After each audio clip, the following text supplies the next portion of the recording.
have been studying the Japanese tea ceremony, Urasenke style, for a year now. I started for many different reasons. 1. I love making chawan or matcha tea bowls and wanted to fully understand their role within a Japanese tea ceremony so that I could make my work functional and beautiful. 2. I love nature and wanted to learn more about the significance that the seasons and certain plants have to this aspect of Japanese culture. 3. I enjoy pushing myself to learn new skills and hope this one can be another arrow in my quiver. My hope is to bring these skills to the UK at some point and let others experience this extremely thoughtful process. 4. I wanted to push myself to get out of my routine at home and integrate myself further in society here by meeting new people. Which brings me to number 5. I found an amazing teacher. She is incredibly kind and patient and is also bilingual, allowing me to ask questions and fully understand each aspect of learning. As soon as I met her, I knew I had to do this and that I needed her in my life. Thank you, Sensei. I've just begun learning the koicha temai, and I have my first tea ceremony debut at the start of February. I make many mistakes, so I need to practice a lot. This is an insight into my practice. I'm so lucky to be able to do this at home.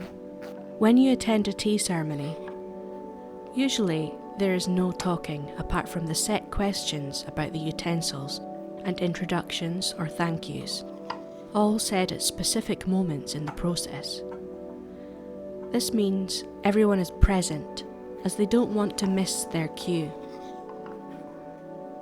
Usually the first guest, or shokyaku, asks the host most of these questions.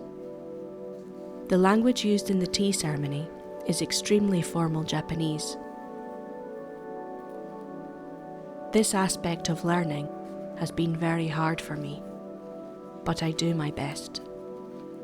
My utensil collection has only just begun, and I want to build it slowly as I gain knowledge about each utensil used. Building knowledge about the great tea utensil makers is another difficult aspect for me, as reading handwritten characters is very difficult, and these pieces can be quite costly. I only buy things that speak to me and that I can afford. It's very interesting to find amazing, reputable brands and makers and find out how they make their pieces. I also, of course, like using my own work and putting these pieces to the test. This way I can see what works and what doesn't. Practicing to put on a kimono to wear to the tea ceremony is the beginning. And again, this aspect is extremely nuanced. With many tools and moving parts, knowing about the types of appropriate kimono and patterns for the seasons is an ongoing study. I feel like I am getting better at coordinating these outfits, but I also know that the pieces that I choose to wear may come from a different perspective.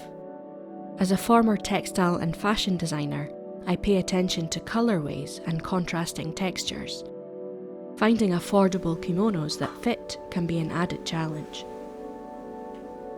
When you attend a tea ceremony, you must over-prepare. Take water, spare clean white socks, an umbrella.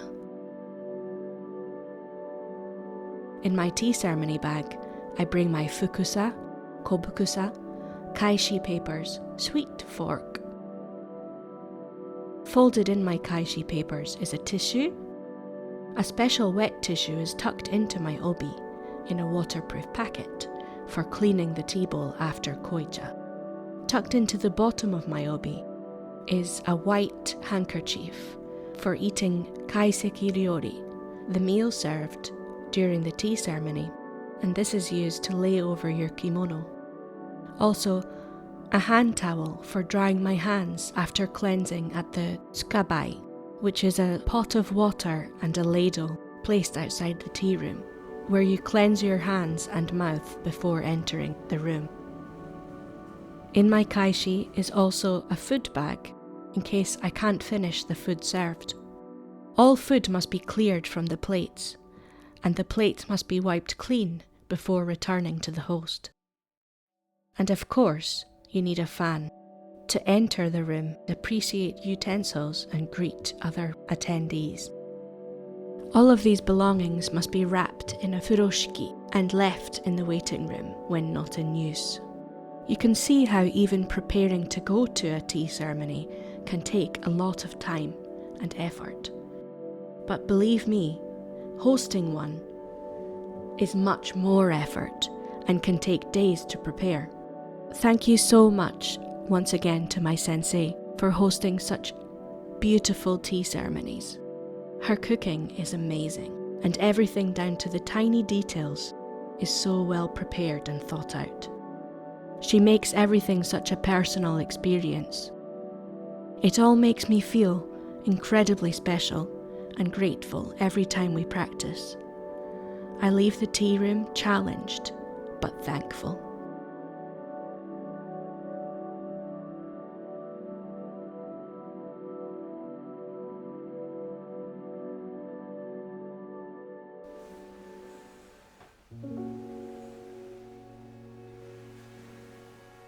Let me show you some of the motions I go through to make koicha. On the day, I will be making 5 bowls of matcha. This type of ceremony is called kakufuku date koicha temai, or 1x1 koicha. Koicha is the thick tea.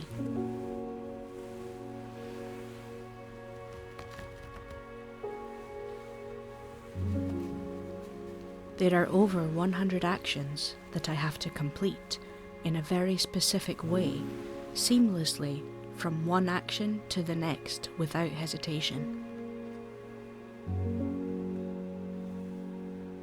It requires you to have a completely focused and empty mind.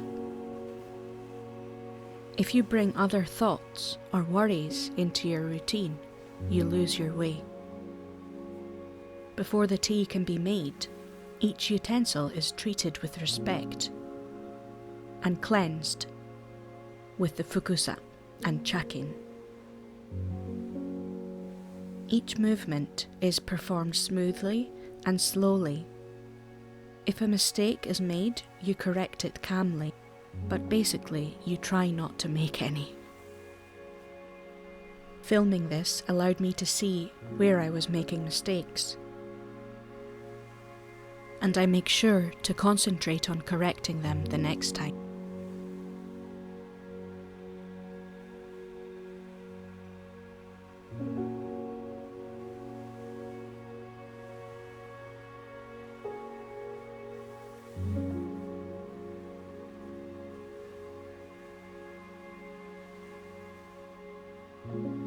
I can't think of any other routine in my life where I perform such a number of specific movements. Making pottery can be similarly ritualistic, but sometimes you have to adapt your actions to the piece depending on how the clay behaves.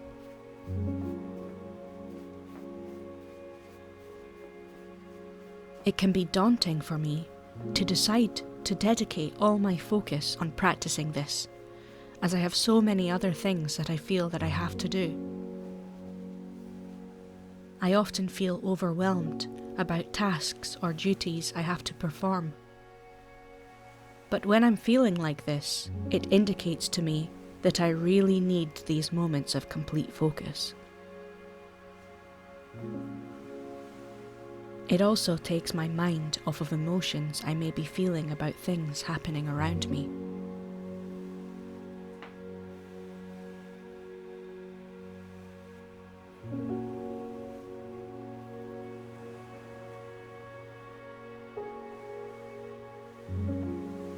When cleansing the chasen with hot water, this also allows the bowl to warm up in preparation for the tea. Every action has its purpose.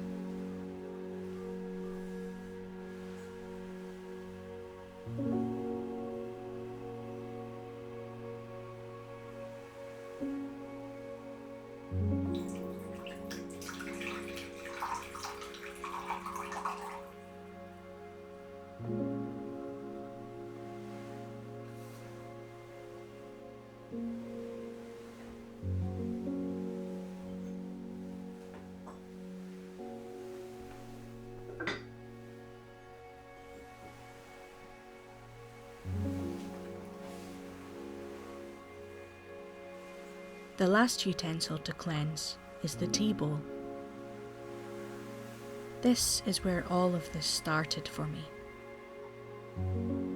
I found a very old raku chawan in an old antique shop and fell in love with how it felt in my hand and its soft curves.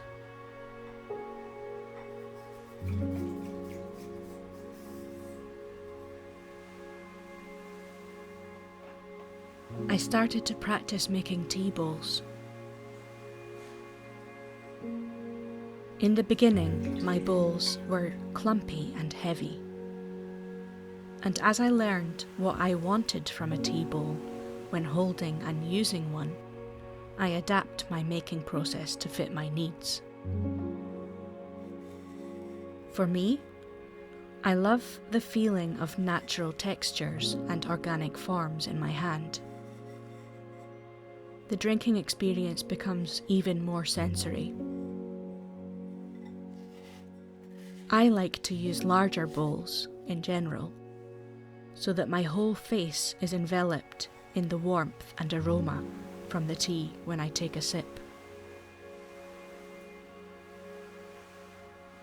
And somehow, larger bowls feel more grand or special to me.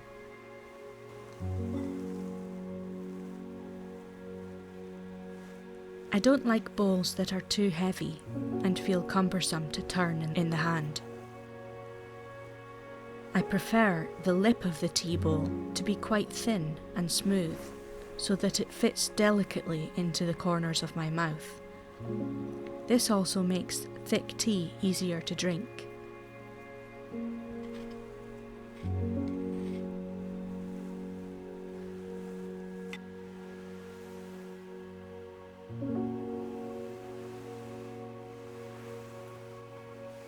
After cleansing the chasen, or tea whisk, I closed the kettle so that when I pour the water for the tea, it would be a little hotter. When you make koicha, you use a small amount of water, and this means it cools down more quickly.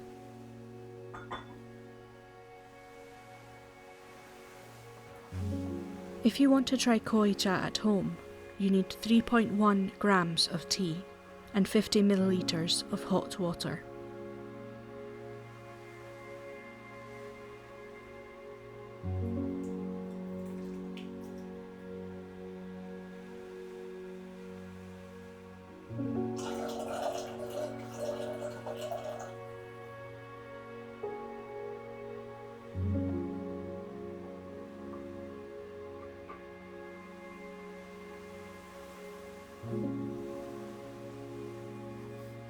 Instead of whisking the tea quickly, like usucha or thin tea, you knead the tea slowly, making sure all the tea is dissolved and smooth. I think of it as something not unlike the consistency of Turkish coffee.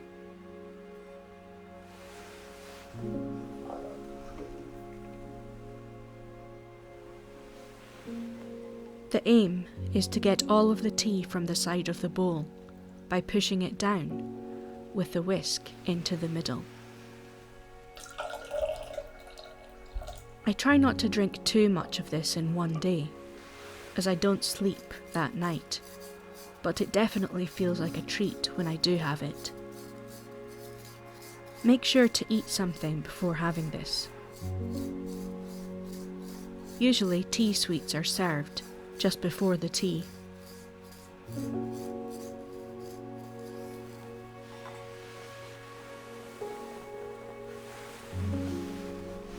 I don't know where these learnings will lead me, but it is definitely an interesting journey so far.